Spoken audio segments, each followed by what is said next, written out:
इधर पाकिस्तान जिंदाबाद के नारे लगाने वाले आरोपी को हाईकोर्ट ने एक अनोखी शर्त पर जमानत दे दी है।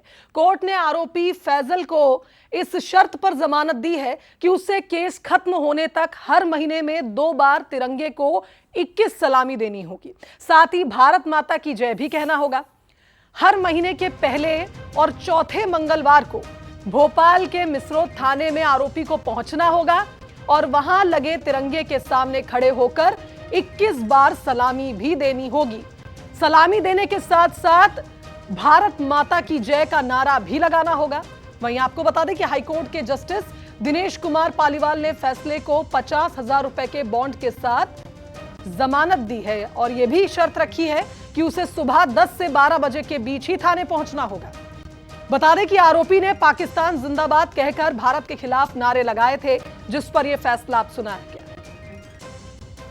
जिंदाबाद इंडिया मुर्दा, मुर्दा होगा टाइम जिंदाबाद इंडिया मुर्दा, मुर्दा होगा टाइम जिंदाबाद इंडिया मुर्दा, मुर्दा होगा टाइम जिंदाबाद।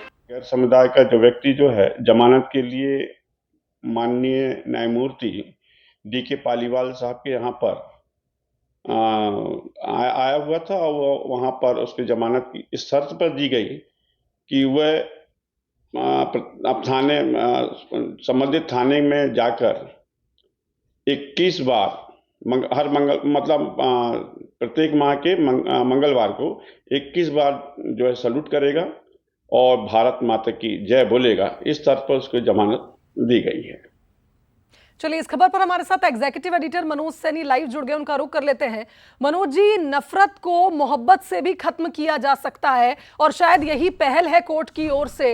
यही कहा जा रहा है कि अब अगर ये आरोपी खुद भारत माता की जय के नारे लगाएगा, तिरंगे को सलामी देगा, तो शायद अगली बार ऐसे नारे वो ना लगाए। क्या कहेंगे?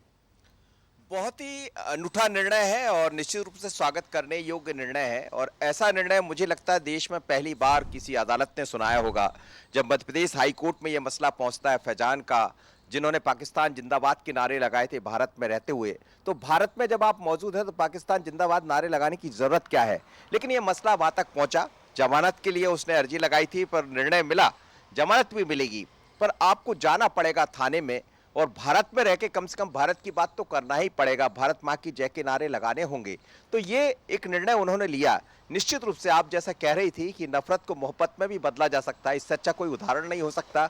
नफरत की दुकान, मोहब्बत की दुकान, ये सब चर्चाएं चलती रहती है। लेकिन ऐसे में हाई कोर्ट का ये निर्णय, जो वहाँ के जज है पालीवाल का निर्णय, स्वागत योग्य तो है ही, लेकिन ये बताता है कि आप भारत में हैं तो भारत की बात ही कीजिए, पाकिस्तान की बात करने की जरूरत नहीं है। क्योंकि कोर्ट खुद इस बात को माना है, जब ही तो कहा कि आपको हर मंगलवार जाना होगा और 21 बार भारत माँ की जय के नारे लगाने होंगे।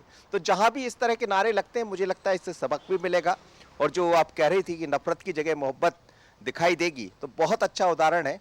अब इसकी चर्चा भी होगी। हालांकि थोड़ी देर बाद हम देख रहे थे कि बजरंग दल के लोग भी पहुंच गए, वहां जिंदाबाद के नारे लगाने लगे। इन सब की जरूरत नहीं। जब माननीय हाईकोर्ट ने ऐसा निर्णय ले दिया है तो फिर उस पर किसी राजनीति की जरूरत नहीं है, सियासत की जरूरत नहीं है, पर स्वागत जरूर उसका होना चाहिए। बिल्कुल सही कहा मनोज जी, स्वागत होना चाहिए ऐसे फैसले का और निश्चित ही उम्मीद की जा सकती है कि इससे कुछ बदलाव की उम्मीद जो हाईकोर्ट को लगी है वो भी हमें देखने को मिले। फिलहाल बहुत शुक्रिया आपका तमाम बातचीत के लिए।